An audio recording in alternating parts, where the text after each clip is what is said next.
Nouvelle musique pour le générique de la nouvelle saison de Movies, l'instant cinéma. Déjà la 4e. Alors toujours préparé et présenté par Hervé Brie.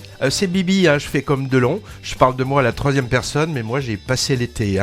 Et bien sûr par Patrick Servel qui orchestre le tout et organise les podcasts. Bonjour. Ah oui, en forme pour cette déjà 4e saison. Eh oui. Alors pour les fidèles auditeurs qu'on est content de retrouver, on prend la même formule et on recommence. Pour les nouveaux et nouvelles à l'écoute, par hasard, ou alors sur des conseils avisés, bienvenue dans ce show qui cause de films de toute nationalité et de tout genre, à voir exclusivement en salle.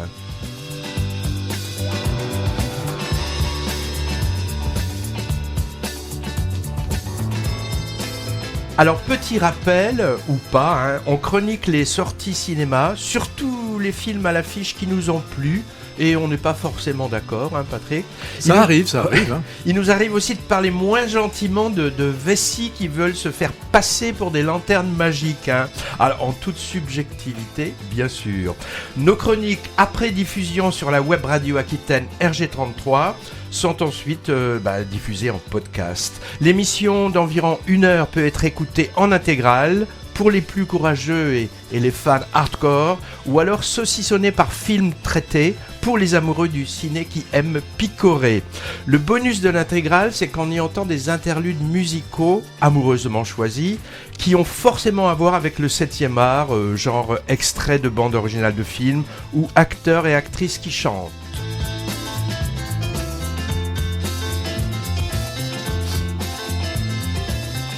Alors un mot sur cette musique qui ouvrira et fermera chaque émission, un petit bijou psychédélique instrumental qui nous a tapé dans l'oreille et qui a eu plusieurs vies. Alors il est sorti en 1968 dans l'indifférence générale d'ailleurs, c'était le musique de générique d'un film obscur et ressorti en 70, 2 ans après avec un succès international, ce qui est plutôt rare pour un groupe italien, oui, malgré un nom typiquement british, Duke of Burlington. Le groupe en fait qu'il interprète est Transalpin. Le nom de ce morceau c'est Flash. On en écoutera peut-être un peu plus à la fin de l'émission si on n'est pas trop charrette, mais on est toujours charrette. Mais tu nous as pas dit le titre du film ? Alors là, je l'ai cherché mais je l'ai oublié. C'était un film italien donc, et en version originale, je sais plus. En version française non plus. Alors les bonnes résolutions, Patrick, écoute bien, pour cette saison, ce sera de faire plus court. Ça va être dur. Et aussi de moins bafouiller. Ça a été des reproches de certains auditeurs impitoyables. Sur le bafouillement ou le bafouillage, alors là j'ai vraiment été... oui, mais qu'est-ce que c'est ça, oui. Les auditeurs. Je précise aussi 2 choses avant de commencer, de rentrer dans le vif du sujet. On évoquera de temps en temps un cinéma qui nous est cher. C'est un peu notre 2e maison, en fait. Il s'agit du Jean Eustache de Pessac. Movies est un des partenaires médias de ce lieu culturel qui est plus qu'un cinéma et dont on apprécie beaucoup la programmation. D'autre part, on parlera aussi à l'occasion des festivals de cinéma dans lesquels on se rend afin d'engranger des munitions pour préparer cette émission. Voilà pour la présentation. J'étais un peu long déjà, Patrick, non ? Oh non, t'as juste fait 4 minutes, c'est pas très long Alors, fait. Pour les films du jour, on a eu l'embarras du choix, car comme chaque année, ça se bouscule au portillon de la rentrée cinéma, d'autant plus que certaines sorties de l'été tiennent encore largement le haut du pavé et font de l'ombre aux nouveautés. Moi, je pense qu'il y a des films qui vont rester sur le carreau en ayant du mal à trouver leur public. Ouais, alors dommage. Notre sélection. Oui, les films dont on va vous parler, il y en a un qui est déjà sorti il y a 3 semaines. C'est une rencontre de 2 femmes que tout oppose et tout ça donne La prisonnière de Bordeaux. On reviendra sur le film sorti au mois d'août, une tragédie musicale dans le milieu des cartels mexicains, un film transidentitaire, c'est-à-dire complètement inclassable, et c'est Emilia Pérez. Après ou avant, je ne sais pas, on regardera une histoire politique qui se déroule pendant les championnats de monde de judo et le titre c'est Tatami. Après, il y aura vraiment un autre changement pour une chronique espagnole d'un couple qui veut de façon totalement incongrue célébrer un événement par une grande fête. C'est le sujet de Septembre sans attendre. Procès du chien, alors qu'est-ce que c'est ? C'est une fable judiciaire assez farfelue, mais qui a quand même derrière tout cela un message. C'est réalisé et c'est avec Laetitia Doche. Une autre histoire de procès avec Daniel Auteuil devant et derrière la caméra, un thriller judiciaire, un film de prétoire, comme on dit, hein, et ça donne le fil. Et pour terminer, on évoquera aussi une exploration de l'adolescence contemporaine avec une histoire d'amitié franco-allemande entre deux jeunes filles correspondants scolaires. Et le titre de ce film, c'est Langue étrangère. Alors, tu vas nous parler en premier, toi Patrick, de la prisonnière de Bordeaux. Oui, alors, qui est cette prisonnière de Bordeaux ? Est-ce que c'est Alma, une bourgeoise qui vit dans une grande maison en ville, une sorte d'hôtel particulier, richement décoré, richement fleuri, avec beaucoup de tableaux de valeur sur les murs. Ou cette prisonnière de Bordeaux, est-ce que c'est Mina, une jeune mère venant d'une lointaine banlieue de Narbonne ? Alors, elle arrive là, flanquée de ses deux jeunes enfants, et elle ne porte pas que ses enfants aussi. Elle a beaucoup de problèmes, on le sent, des problèmes de la vie quotidienne. Alors, ce sera à vous de décider de l'une ou de l'autre, laquelle vous allez considérer comme étant la prisonnière de Bordeaux. Alors, ce qui fait que ces deux femmes totalement opposées, hein, déjà par leur âge, par leur statut social, vont se rencontrer, c'est du fait que leurs maris respectifs sont eux prisonniers, hein, puis au sens premier du terme, dans la prison de Bordeaux-Canéjan. Alors, c'est lors d'un parloir que les deux femmes vont se croiser pour la première fois, et pour des raisons de logistique et aussi pour remplir cette grande maison et aussi pour remplir sa vie, Alma, la bourgeoise, va proposer à Mina d'emménager dans la dite maison et parallèlement aussi, elle lui trouvera un métier. Alors, tout au long du film, on va en apprendre un peu plus sur ce qui a fait que les hommes se soient retrouvés incarcérés, mais c'est vraiment pas le sujet du film. Ce qui importe, c'est de suivre la relation qui va se créer entre ces deux femmes. La réalisatrice, c'est Patricia Mazui. Elle a choisi de réunir deux actrices, hein, Isabelle Huppert, la grande bourgeoise désabusée, et Afsia Hersi, la jeune et néanmoins femme battante, hein, on peut le dire. Alors, c'est une réunion de deux actrices hein, qu'on a déjà vues, mais il y a vraiment que quelques semaines, en juillet. C'était dans le dernier film de Téchiné, dans Les gens d'à côté. Bon, là, je l'ai vu, ce film également. Je vais pas en parler, là, je vais plutôt rester sur la partie prisonnière de Bordeaux, c'est le film qui nous intéresse, et peut-être que Hervé en fera allusion. Un petit mot. Ouais. Alors, quel résultat hein, pour ce film ? Pas de souci. Alors les deux actrices hein, sont épatantes. Isabelle Huppert démontre, si c'était encore nécessaire, qu'elle peut tout jouer, hein, du mélo à la comédie, en passant par le film policier. Peut-être qu'il lui reste encore le péplum et le western. Le western, ce serait peut-être intéressant qu'elle le fasse. Je me demande si elle en a fait un américain, là. Oui, je me demande si elle... il y avait le grand film... ça va nous revenir. Oui, ça va nous revenir. Oui. C'était le western. Oui. Mais alors...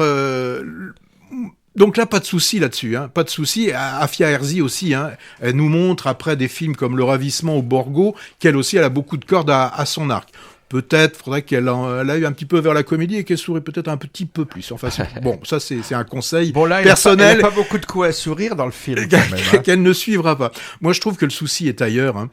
C'est le scénario, ou plutôt, pour moi, une absence de scénario. Alors, il y a bien derrière une histoire de vol de montre qui nous explique la raison de la prison pour le mari de Mina. Il y a un épisode que je ne vais pas narrer, un peu farfelu, que je trouve là aussi, il tient pas trop la route. Alors, certains vont me dire, ah oui, mais tu oublies le côté chabrolien, etc., du fait de l'actrice, du fait de l'analyse de ce qui peut se passer dans une petite de province, etc. Bon, au final, moi, quand je vais voir un film, j'ai pas juste envie de voir deux actrices de talent, hein. C'est pas la conception du cinéma que j'ai. Juste pour terminer, si vous pensez voir Bordeaux dans le film, n'y allez surtout pas, hein, parce que ça aurait très bien pu être la prisonnière de Tours, de Blois, d'Angers ou de Pétaouchnok. Ou de Pétaouchnok, à la condition qu'à côté il y ait une prison. Voilà ce que je pouvais dire sur la prisonnière de Bordeaux. Je pense que j'ai pas été trop long. Et là maintenant, maintenant il va en rajouter une couche. Une petite couche, ouais. Encore une histoire qui nous montre la rencontre entre Carpe et Lapin, avec ces deux femmes aux antipodes sociales qui vont copiner. Bon, alors le scénario que tu aimes pas, il est signé François Bégodeau. Et c'est vrai qu'il comporte des faiblesses, hein, mais moi je trouve que le film de Patricia Mazui vaut essentiellement, en effet, pour les partitions jouées par les deux actrices. Moi, elle arrive encore à surprendre Huppert, hein. Elle est tellement parfaite dans la subtilité subtilité de son jeu de bourgeoise blessée. Je sais que ça finit par énerver certains, que ces performances d'actrice commencent à lasser, parce que en tant que spectateur, on ausculte l'actrice au détriment du personnage finalement. Bon, moi j'en redemande. Et Afsia Herzi, bon, magistral aussi. Tu l'as dit, on a loué déjà son jeu magistral. Un des meilleurs films de 2023, c'était Le Ravissement. Et elle était aussi gardienne de prison très secrète dans le récent Borgo. Ouais, j'ai moins aimé celui-là. Ouais. Là, on la retrouve en milieu carcéral, mais côté visiteur. Toujours dans la retenue butée, tellement subtile elle aussi. Alors, cette histoire d'amitié sur fond d'opposition de classe sociale, c'est vrai qu'il n'est pas si éloigné du dernier long métrage d'André Téchiné, sorti en juin, Les gens d'à côté, qui confrontait les deux mêmes actrices. Huppert était flic et Afsia Herzi épouse d'un activiste Black Bloc, avec un peu d'ailleurs la même impression personnelle, un jeu d'actrice poussé à la perfection, mais au service d'un scénario qui pêche un peu par manque de crédibilité. Voilà, on va voir maintenant, on sort de prison pour aller dans un tribunal. Tu nous parles d'un certain fil. Oui, le fil.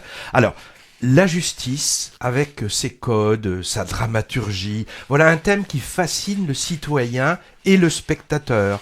On a donc un genre cinématographique inépuisable presque, le film de procès. Alors sans remonter jusqu'à des classiques de ce cinéma-là comme 12 hommes en colère ou Le juge et l'assassin, on a eu récemment plusieurs longs métrages qui rentrent dans cette catégorie. Alors je pense à Anatomie d'une chute, bien sûr, ou au procès Goldman de Cédric Kahn, ou à Saint-Omer également d'Alice Diop. Avec le fil, 5e film réalisé par Daniel Auteuil, on est en plein dedans puisqu'il s'agit du procès d'un homme accusé d'avoir tué sa femme. 3 ans après les faits, il est jugé. Alors comme personnages principaux, on a le prévenu, à l'allure de brave père de famille qui semble un peu perdu, et son avocat, convaincu de son innocence. Film de prétoire, donc essentiellement, avec témoins sur le grill, experts et plaidoiries qui font mouche. Quelques échappées du tribunal avec des flashbacks sur la période autour du crime et des moments où sont montrés les états d'âme de l'avocat. C'est globalement d'une tonalité assez sombre. J'ai pensé un peu à l'ambiance d'un Maigret, d'une histoire à la Maigret. En fait, il s'agit d'un polar finalement, où la vérité éclate à la toute fin. Derrière la caméra, Daniel Auteuil filme l'acteur Daniel Auteuil en permanence. Il est de la plupart des plans. Alors, on ne peut pas s'empêcher de penser à un exercice quand même assez narcissique. Il aurait pu choisir quelqu'un d'autre, après tout. Il y a de nombreux metteurs en scène qui font appel à lui, donc il n'est pas au chômage. Bon, je dois dire qu'il est très bon, comme souvent. Donc on va pas insister.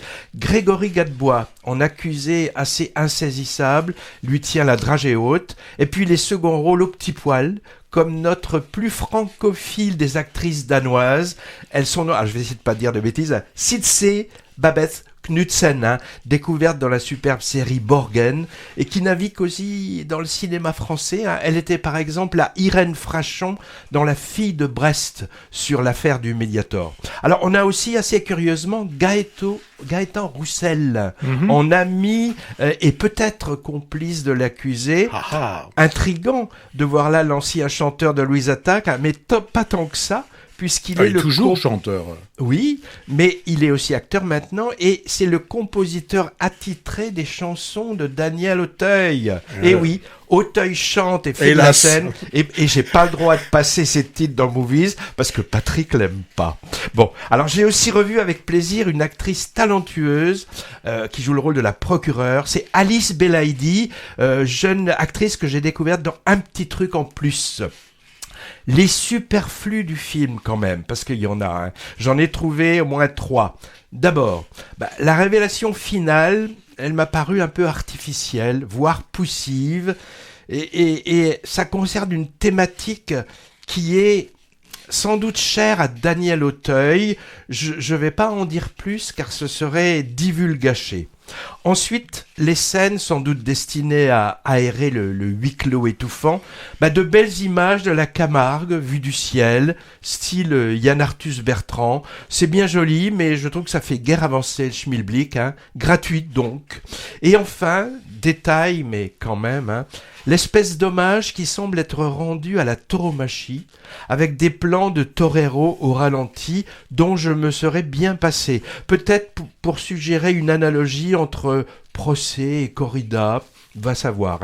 Alors j'ajoute qu'il s'agit d'un film de famille, puisqu'une fille de Daniel Auteuil est dans le casting et une autre à la production. Bon, on va pas insister sur le népotisme un peu pénible dans le cinéma français, dans le cinéma mondial d'ailleurs. On se limitera à juger l'objet sur pièce, et mon verdict est clément. Bon film, de facture classique, super bien interprété, avec un suspense mené jusqu'au bout, et 2 ou 3 bémols qui ne gâchent pas trop l'ensemble.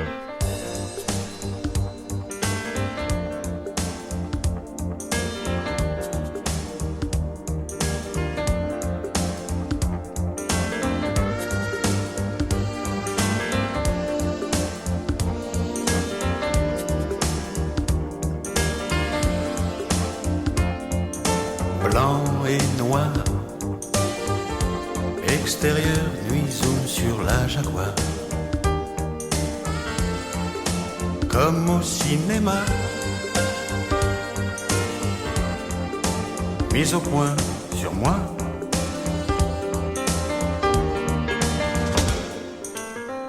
On a raconté plein d'histoires entre le jeune loup et le guépard.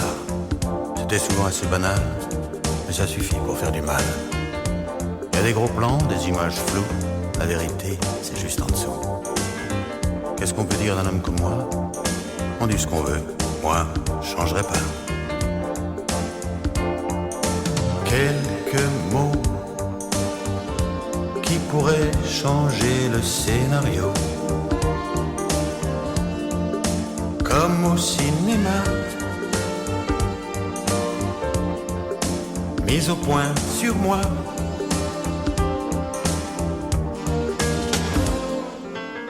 Plan serré, musique d'ambiance. Quelquefois on se trompe de séquence. Ni passé simple, ni passé compliqué. Je conjugue ma vie à l'imparfait. Les projecteurs manquent de chaleur. C'est tant pis pour les acteurs. Mais quand je suis tout seul devant le miroir, derrière les mots, derrière l'image, il n'y a plus de star. Et tout ce qui se passe à l'intérieur, ça s'appelle aussi la pudeur. Le meilleur rôle d'un homme public, c'est de ne jamais ressembler à ses critiques. Moi, je suis comme tout le monde, je suis pas très sûr, mais j'ai des rêves pour le futur. De projecteurs, tout en colère. Oh là là, je vais couper un petit peu là. Pas si facilement identifiable. Non. Bon, vous aurez peut-être quand même reconnu Delon, qui s'est un peu essayé à la chanson. Bon, tout a été dit il y a quelques semaines sur lui et sa carrière.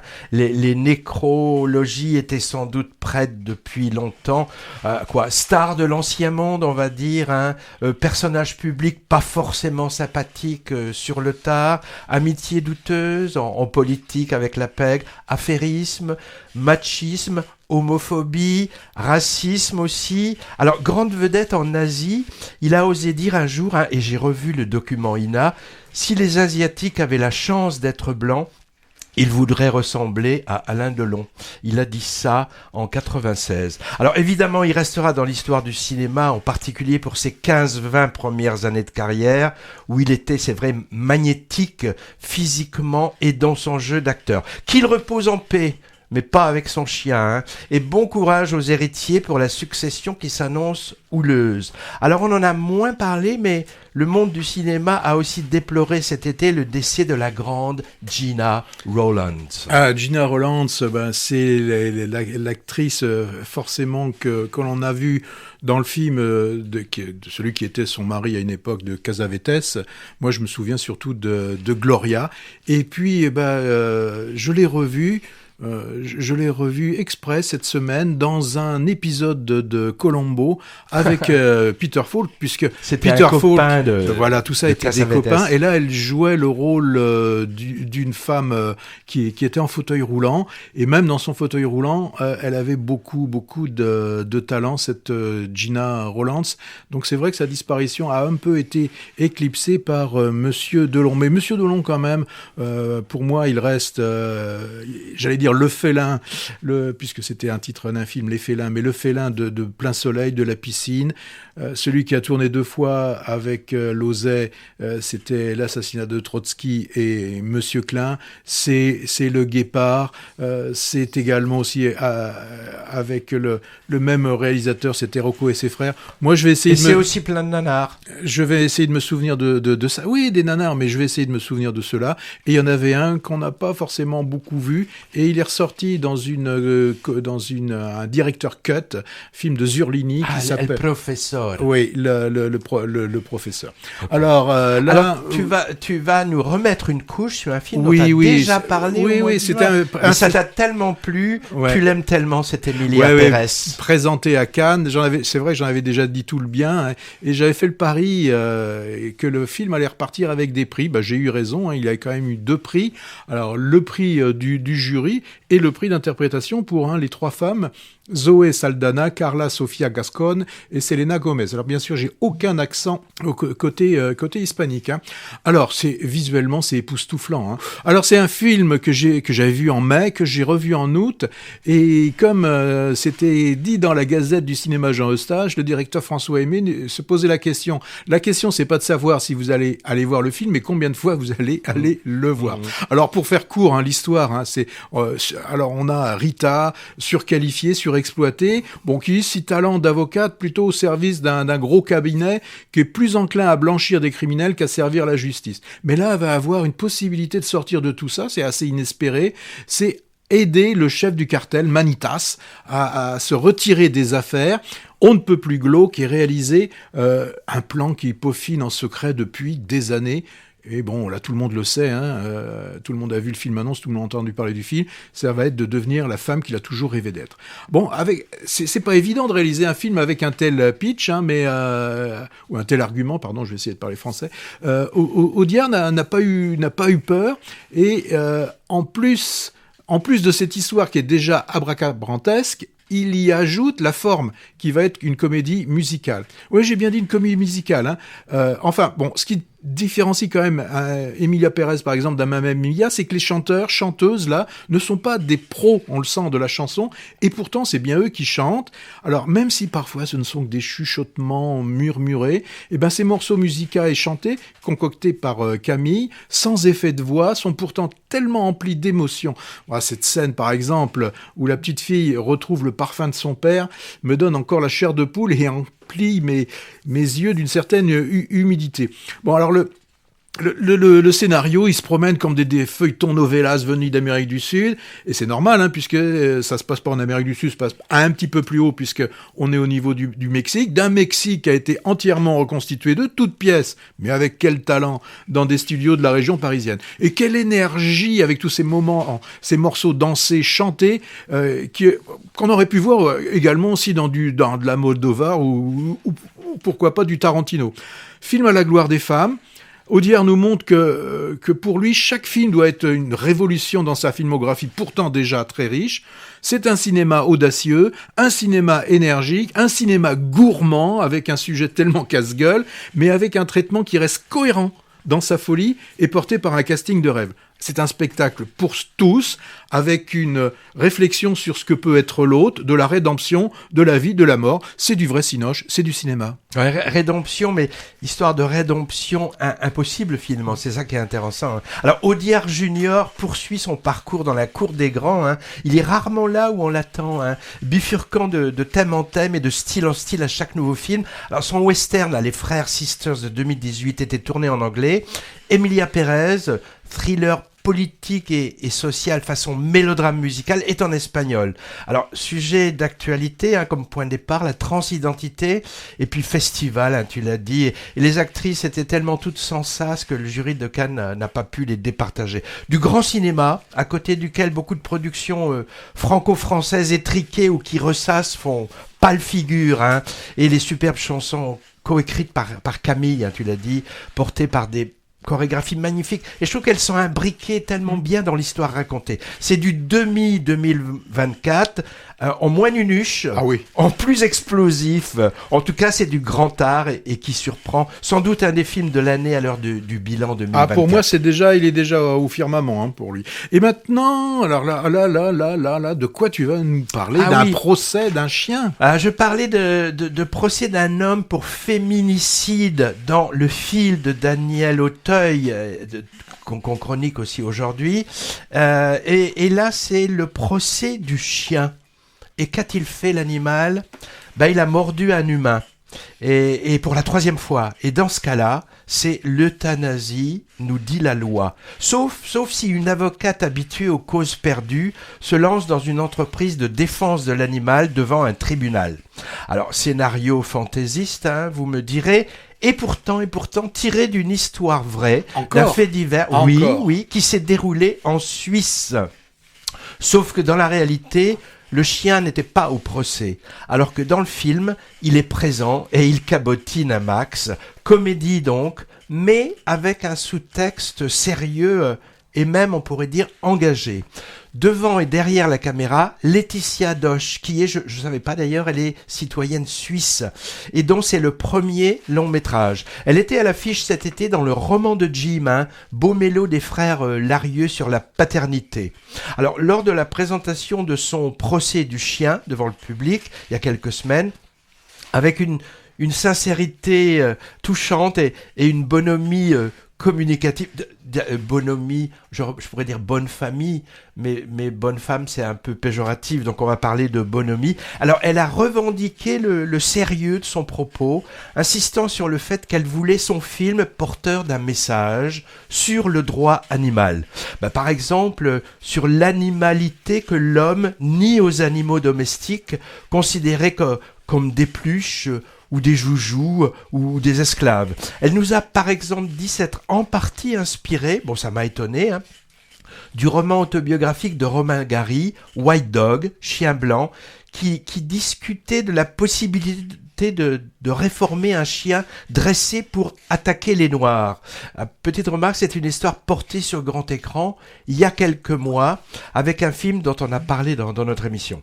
Alors moi j'ai trouvé que la démonstration dans son film, elle est un peu confuse, et puis elle est mélangée à d'autres problématiques, comme la problématique féministe, ou alors sur les enfants battus, ou sur les marginaux, et j'ai pas forcément bien compris l'amalgame entre toutes ces causes.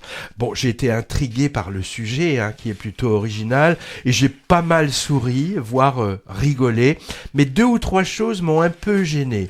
D'abord, même remarque que pour le film de Daniel Auteuil, les cinéastes acteurs, quand ils se choisissent eux-mêmes pour un rôle, ils y vont pas de main morte. Laetitia Dosch est pratiquement de chaque plan de son propre film. Mais le problème, c'est que son jeu m'a paru un peu exagéré par moments. Elle surjoue parfois trop son personnage de Don Quichotte naïve. Deuxième chose, les scènes avec le chien. Alors il est craquant l'animal acteur, Il s'appelle Cosmos dans le film et son nom est marqué, d'état civil est marqué sur l'affiche, il s'appelle Cody. Il a même reçu la Palme d'Or cette année à Cannes et je pense qu'elle était méritée, Mais je reproche à ces scènes un peu trop d'anthropomorphisme, ce qui va finalement à l'encontre du message du film. Je veux dire que comme dans certains films Disney, on fait surinterpréter au spectateur de multiples plans sur ce brave chien qu'on affuble un peu artificiellement de sentiments humains. Et ça m'a paru maladroit car un peu en contradiction avec les propos du film. Alors un mot sur les seconds rôles quand même. François Damiens, en propriétaire de chien complètement à l'ouest, nous fait un numéro assez hilarant, mais on perd un peu le personnage en route. Anne Dorval. Anne Dorval, c'est une actrice québécoise habituée des films de Xavier Dolan, entre autres.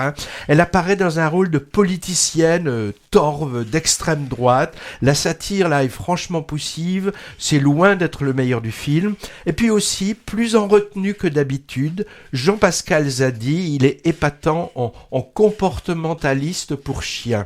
Alors, je termine en disant que la fin du procès du chien, qui arrive brutalement, n'est pas forcément celle attendue, elle surprend, mais elle respecte la réalité du fait divers qui s'est déroulé en Suisse.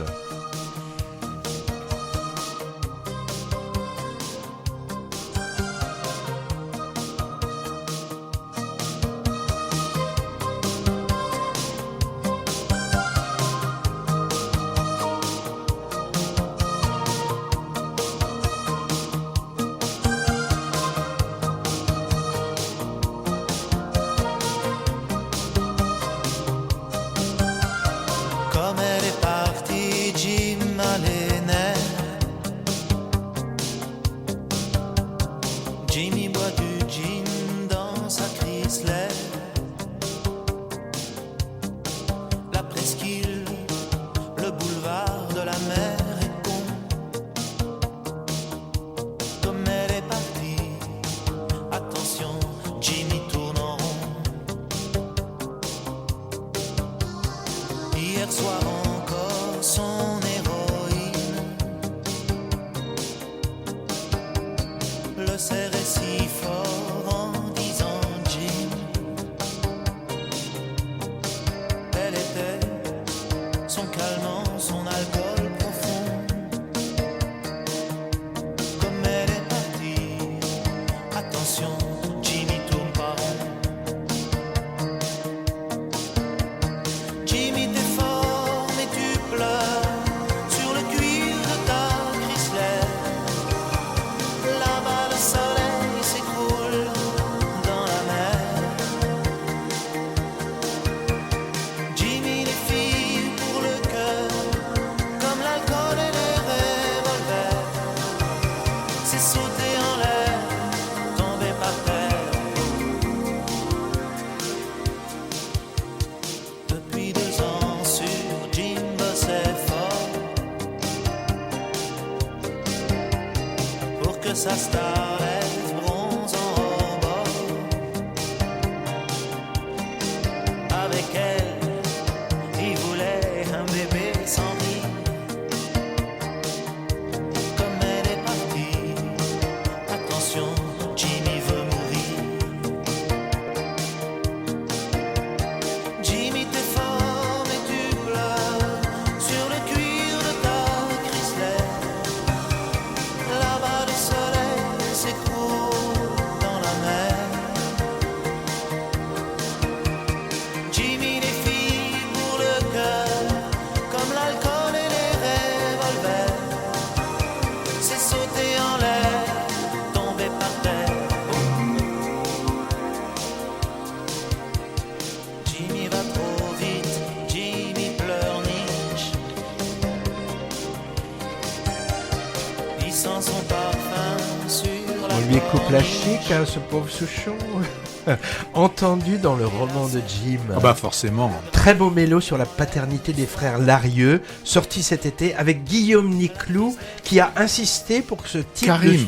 Karim j'ai dit Guillaume. Karim Niclou, qui a insisté pour que ce titre de Souchon fasse partie de la bande-son. Et il a dit, quitte à payer de sa poche les droits d'auteur. Alors les deux réalisateurs, frères, pas forcément d'accord au début, ont cédé. Et a raison, parce que cette balade de Jim, elle colle parfaitement, non pas à l'histoire du film, mais à l'esprit du film, on va dire.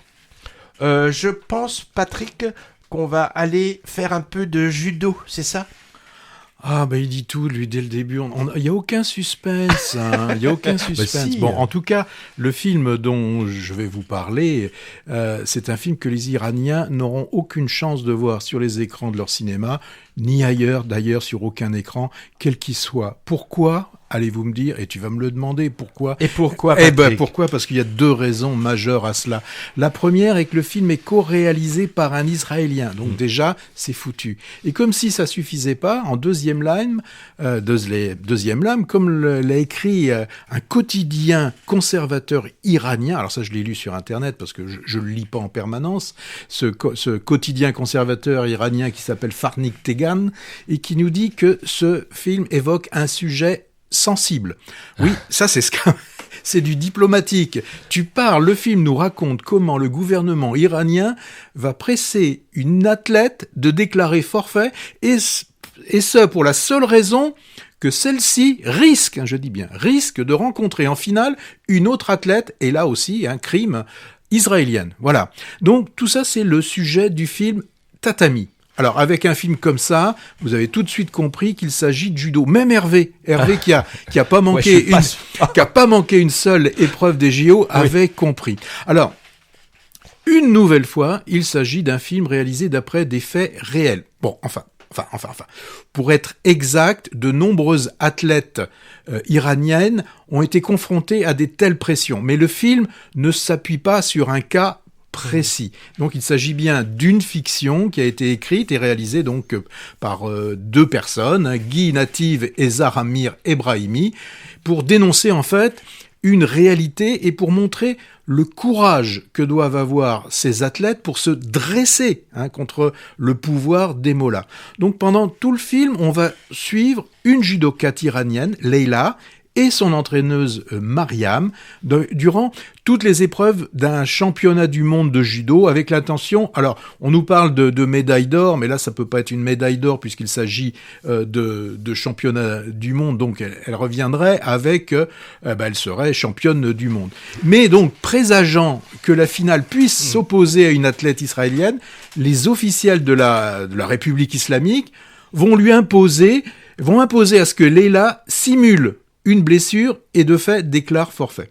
Donc dès ce moment, va se poser la question de braver le diktat imposé donc par cette République islamique, donc avec toutes les conséquences que cela peut impliquer. Alors les conséquences, forcément, c'est pression physique sur les membres de toute la famille qui, elle, est restée au pays. Donc c'est un mécanisme habituel, c'est-à-dire un athlète peut aller à l'étranger, mais on garde quelque part en otage les membres de la famille. Donc les réalisateurs, je redis leur nom, Guy Native et Zaramir Ebrahimi, vont nous faire suivre toutes les interrogations de la judokate. Et pour renforcer ce climat, cette tension, et nous la rendre palpable à nous, spectateurs, ils ont choisi un format de cadre quasiment carré et une image, mais hyper contrastée, en noir et blanc. Bon, ça fonctionne plutôt bien. Nous aussi, spectateurs, à l'image de Leila, nous avons par moments, j'allais dire, le souffle coupé et une envie irrépressible de sortir de ces salles sombres, basses de plafond où se déroulent les épreuves. Donc, il vous faudra attendre la sortie de la salle et d'être dans la rue pour reprendre un peu votre souffle. Un film de combat à double titre, le combat véritable en tant que judokate, et ce combat, elle, seule, je dis bien seule, contre tous, et n'ayant en fait que pour allier les membres de sa famille. L'autre personnage qui est intéressant, celle qui est à côté d'elle, c'est la coach, et c'est certainement celui que j'ai trouvé justement le plus intéressant, parce qu'elle fait l'interface entre les mollahs et les judokates, c'est elle qui est sur la corde raide, c'est elle qui en prend plein la figure, et elle, on apprend dans le film qu'elle a eu dans son passé des événements qui semblent, je ne dirais pas plus non plus, de ceux qui se passent à nouveau. Que doit-elle faire, elle? Obéir, résister au péril de sa vie. Donc, c'est un film qui va nous montrer ce combat et bien évidemment qui nous alerte donc sur ce qui peut se passer. Mais c'est également un thriller. C'est quand même un thriller, c'est donc un film de cinéma. Alors, l'interprétation des 2 actrices principales est très forte, magnifiée en plus avec ce choix de noir et blanc. Les combats j'y comprends rien moi dans les combats, mais ils sont filmés on nous dit plein de mots là que je comprends pas, sont filmés au plus près des athlètes. quand on les sent tomber, on a cette impression en même temps avec le son que l'on tombe en même temps qu'elle. Alors moi j'y vois quand même il y a un bémol hein, dans ce film pour moi. Oui non enfin quelque chose que j'ai senti beaucoup moins travaillé, ce sont les officiels iraniens où je trouve que la charge, alors je vais employer un mot, mais manque un peu de subtilité. Ça pourrait être un peu plus défini. Il y a un peu trop de manichéisme. Bon, c'est vrai que c'est des pourris, mais voilà, je pense que il y a des fois des choses qui sont mieux senties, et ça c'est ce qui m'a un petit peu gêné. Mais au final, ça reste un film fort. Et si vous êtes dans une salle et que vous voyez le film-annonce, évitez de le regarder. Je trouve que le film-annonce en dit un petit peu trop. Voilà, c'était, je viens de parler de Tatemi. Ouais, thriller politico-sportif, vraiment sous tension, avec ces deux suspens entremêlés, celui diplomatique, avec le sort de cette judoka, de sa famille, de son coach, menacé par le pouvoir iranien, et puis le suspense aussi de l'issue de la compétition. Hein. Alors, comme toi, je suis pas très judo, d'ailleurs ça m'intéresse pas vraiment, mais je trouve que la manière dont les combats sont filmés est vraiment impressionnante. Je sais pas pourquoi, j'ai pensé au combat de boxe dans Raging Bull de Scorsese. Qui était en noir et blanc lui aussi. Oui, et je suis pas boxe non plus, hein, et c'est sans doute à côté de ce superbe noir et blanc, et aussi les cadrages souvent très serrés sur les visages en souffrance. Hein. Alors les deux actrices sont en effet formidables. Hein. Moi je connaissais celle qui joue l'entraîneuse, hein, la franco-iranienne Zahra. Elle est prix d'interprétation à Cannes en 2022 pour son rôle dans Les Nuits de Massad. Ah oui, moi j'ai vu ça. Il racontait une histoire glauque de tueurs en série, de prostituées à Téhéran. Donc voilà, vraiment angoissant comme film et très très bien fait. De quoi tu parles, toi, maintenant? Je sais plus. Ah oui. On va faire un petit séjour linguistique en Allemagne, peut-être. Oui. Langue étrangère. Fanny, lycéenne timide et solitaire, arrive pour un échange linguistique chez sa correspondante allemande, Lena, qui va pas de premier abord l'accueillir de manière sympathique. Hein. La petite Française dit d'ailleurs à sa mère, qui est stressée au téléphone, « Ma Corrèze me correspond pas ». Oui, j'ai vu ça dans le film-annonce. Ouais. Bon, les choses vont ensuite évoluer. Les deux jeunes filles vont finir par s'amadouer et même devenir complices, et même un peu plus que complices, à travers plusieurs histoires qui vont leur arriver en Allemagne, puis en France, puisque Lena fera le voyage en sens inverse. Alors avec ces deux personnages principaux, on a affaire à une étude psychologique vraiment subtile de la jeunesse contemporaine, ou du moins de la jeunesse européenne, hein, version féminine, avec ses angoisses de l'avenir, ses doutes, ses recherches d'expérience, expérience sentimentale, expérience sexuelle, le désir de perte de contrôle aussi qu'on peut avoir à cet âge-là, l'attirance vers la radicalité politique d'extrême gauche est aussi traitée de manière très intéressante. Et bien sûr, forcément, l'opposition face aux parents et à leur monde, les familles de chacune des deux ados cachant mal leur dysfonctionnalité par ailleurs. Hein. Alors c'est aussi un film sur l'imaginaire et le mensonge comme moyen d'exister et de se construire à l'adolescence. Moi j'ai trouvé ça passionnant, et d'autant plus avec le recul. Hein. Je l'ai vu il y a quelques mois et je me demande si je ne vais pas retourner le voir. Hein. Il est sorti cette semaine, je crois. Hein. De mon côté, des films traités aujourd'hui, c'est celui que je mets en deuxième préféré, après Emilia Pérez, pour sa fraîcheur, l'originalité, l'espèce de douceur qu'on ressent dans la mise en scène, et puis le côté très ancré dans le présent de cette histoire. C'est le troisième long métrage d'une réalisatrice et scénariste que je pensais allemande en fait, mais j'ai vu qu'elle est en fait française. Elle s'appelle Claire Burger, sans doute une Alsacienne, hein, qui avait reçu la Caméra d'Or pour son premier Party Girl à Cannes en 2014. J'ai pas vu ça. Alors les deux jeunes actrices sont d'un naturel assez confondant, hein. L'une introvertie et l'autre plutôt sûre d'elle et rentre dedans. Et les mamans respectives des deux jeunes filles sont interprétées par Chiara Mastroianni d'un côté et Nina Hoss, deux actrices bankable, comme on dit, hein, qui ont sans doute voulu, par leur notoriété, donner un coup de pouce à ce petit film. Je dis petit entre guillemets, petit mais que je conseille grandement. Alors Nina Hoss, pour ceux qui verraient pas bien de qui il s'agit, c'est une vedette en Allemagne, habituée des films du réalisateur de Christian Petzold. Elle joue le personnage principal dans Barbara et Phoenix, deux très bons films de ce réalisateur allemand. Pour la situer, elle est aussi la secrétaire et accessoirement maîtresse du personnage de chef d'orchestre joué par Cate Blanchett dans Tar, il y a 2 ans. Cette langue étrangère vaut le voyage.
L'amour moderne, titre de Bowie, utilisé dans une scène d'anthologie de Mauvais sang de Léos Carax, où on a un long travelling latéral qui suit Denis Lavant courant comme un dingue sur les trottoirs.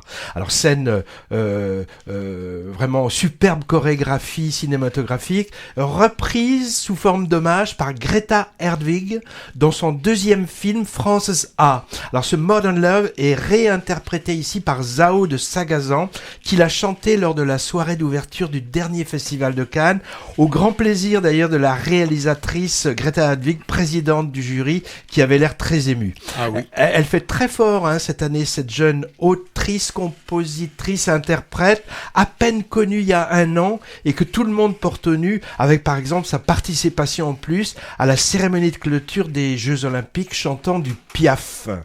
Il nous reste un film à traiter. Oui, je vais vous parler de Septembre, c'est le bon mois, Sans attendre. C'est ce qui est chanté en fait au début du film. C'est une chanson populaire et c'est ce qui donne le titre du film. En fait, le titre original, lui, est beaucoup plus explicite et d'ailleurs divulgateur, puisque c'est Volveris, alors je sais pas comment ça se prononce, qui signifie, merci Google Traduction, qui signifie donc en espagnol, quand on traduit en français, ça doit dire tu reviendras ou vous reviendrez. Donc déjà, ça donne quand même une idée sur le film. Donc tout est dit de ce titre original. Alors, je vais quand même vous raconter un petit peu ce que c'est. C'est qu'après 14 ans de vie commune, on a Al et Alex, c'est marrant, il y a juste un chromosome X qui les change, ont eu l'idée inspirée, une idée qui est inspirée par le papa de la jeune femme, ce serait de fêter leur séparation. Oui, parce qu'après 14 ans de vie commune, ils ont choisi, mais les deux ont choisi, c'est vraiment conjoint comme décision de se séparer. Et bien sûr, ça va laisser perplexe leurs proches. Et voilà, ça va être pendant 1h54 du film, on va voir ces deux personnages aller expliquer à leurs proches qu'ils vont faire une fête, et oui, qu'ils s'aiment toujours, mais qu'ils ne s'aiment plus, mais enfin qu'ils veulent se séparer. Bon, ça se passe 10, 20 fois, 30 fois, voilà. Alors, le réalisateur... Ça, il peut pas le cacher puisqu'il nous le montre tellement de fois. C'est un admirateur de Truffaut. Il insiste bien tout au long du film à reprendre ce que disait le père François. Le cinéma est plus beau que la vie. Alors, dès le début du film, on a le droit à une référence tellement évidente à Domicile conjugal, où on voit Jean-Pierre Léaud qui lisait... Bon, alors Jean-Pierre Léaud, lui, lisait un livre sur les femmes japonaises, et Claude Jade sur le danseur Nourieff. Il va aussi... Alors, il va jusqu'au bout, puisqu'il nous montre, quand dans un voyage à Paris, ils vont au cimetière Montparnasse, sur la tombe du dit François Truffaut. Bon, dans ce film, la seule chose amusante que j'ai pu trouver, c'est une mise en abîme complète, puisque le couple ils travaillent tous les deux dans le cinéma et ils sont en train de tourner le film que nous, spectateurs, nous voyons à l'écran. Bon, ça c'est déjà vu, c'est mise en abîme de ce style. Alors, il y a une autre référence lourde de ce film quand même qui est faite à Rohmer. Alors ça parle, ça n'arrête pas de parler. Même je trouve à côté, Lucchini, il fait autiste, il ferait muet, quoi. Alors tout cela est très long, répétitif. On nous parle des moments, alors je ne sais pas pourquoi, de Nietzsche, Kierkegaard, Liv Ullmann. Bon, certains m'ont trouvé ça charmant. Moi, plutôt que charmant, il y a beaucoup de lettres communes, j'ai plutôt trouvé ça chiant. Et toi, Jean-Louis? Non, je vais le sauver un peu comme tu exagères. Comédie de remariage, un peu spéciale, moi, ça m'a évoqué le Woody Allen des débuts, avec ces deux trentenaires intello-madrilènes qui passent leur temps à bavarder dans leur appartement, disant d'autres choses auxquelles... Ouais, mais c'est drôle, Woody Allen. Ouais, mais là, il y a un côté drôle, et ils sont même pas sûrs de croire ce qu'ils disent, sans cesse, ils tergiversent, ils changent d'avis, et puis bon, ce jeu méta sur la réalité, la vraie vie, et le cinéma qui interfère, puisque les deux protagonistes évoluent dans ce monde-là. Bon, alors, le réalisateur Jonas Trueba offre au passage donc des hommages appuyés, alors tu as dit... Appuyés. Des citations, Truffaut, c'est sûr, mais bien sûr aussi, alors tu parlais de Rohmer, mais Bergman est amplement cité. On peut d'ailleurs penser le film comme une sorte de scène de la vie conjugale, mais version comédie légère, mais un peu plus profonde qu'il n'y paraît. Et puis tu disais Truffaut, alors on peut aussi voir le film comme un ni avec toi ni sans toi, mais qui ne se termine pas du tout tragiquement, comme dans La femme d'à côté. Alors bon, c'est vrai, c'est très bavard, c'est en même temps, et le charme et la limite de ce film. Moi j'ai beaucoup aimé le jeu des deux acteurs, lui avec son charme nonchalant, il m'a fait penser à Hugh Grant, et elle, je l'ai trouvée vraiment pétillante aussi. Voilà, c'était pour l'espagnol Septembre sans attendre. Alors, comédie verbeuse qui se regarde le nombril d'un côté, ou bien fine étude psychologique d'un couple, ou les deux en même temps. Chacun se fera son opinion. Fine étude, non mais qu'est-ce que si. fine étude? Fine, mais non. Allez, on brise là. On brise là. Et maintenant, si on regardait, tu sais, dans toutes nos saisons, de la 1, la 2 et la 3, on parle de ce qu'on a dans le viseur. Ouais, les alors, films qui nous font envie et qui sont bientôt à l'affiche. Alors bon, j'avais mis en préparant cette émission Beetlejuice, un Tim Burton qui on remet une couche 35 ans après. Je l'ai vu depuis et je pense pas que je pense que je l'enlève du viseur. Dahomey, c'est l'Ours d'Or, Berlin 2024. Mi-documentaire de Mati Diop, je crois, et je pense que ça vaut le coup, ça. Alors moi, il y en a un que j'ai envie de voir, tout en craignant que ça ressemble un petit peu à la vie de ma mère, c'est Ma vie, ma gueule, avec Agnès Jaoui. Ça, c'est le film que j'ai envie de voir, surtout quand on sait comment le film a pu être réalisé par cette réalisatrice qui n'a pas vu la fin de son film, puisqu'elle est décédée, où ce sont les enfants qui ont participé au montage du film. Donc, Ma vie, ma gueule. Là, c'est vraiment une envie que j'ai, hein. J'en sais pas plus, mais j'ai vraiment envie de voir ce film. Alors, Les graines du fusil sauvage, drame iranien qui se déroule au début du mouvement Femmes, Vie, Liberté, qui sera à l'affiche le 18 septembre. J'ai vu aussi la bande-annonce des Barbares, une comédie satirique politique de Julie Delpy, qui a l'air assez drôle, je trouve. Hein. Oui. Et puis, Ni chaîne ni maître. Alors, Ni chaîne ni maître, drame historique, l'esclavage sur l'île Maurice au XVIIe siècle. Bien, je pense qu'on est... Ah ben oui, on va écouter un petit peu ce générique, ce nouveau générique. Hein. Oui. Ben oui, surtout de bien rappeler que vous pouvez nous retrouver, comme tu l'as dit au début de l'émission, sur notre site, l'instantciné.fr, dans tous les bons podcasts, hein, comme on dit, c'est-à-dire Deezer, Spotify, Amazon Prime, Apple, enfin partout vous arriverez à nous retrouver. On va se donner rendez-vous pour le... Alors 13 et 7, ça fait 20, ça sera le 20 septembre. Alors je précise quelque chose, on avait préparé une petite partie sur les films de l'été, dont certains sont d'ailleurs encore à l'affiche. On se doutait bien que ça allait pas tenir dans notre 1 heure, donc vous trouverez ça sur les bonus. Voilà, au revoir et bonne quinzaine cinéma.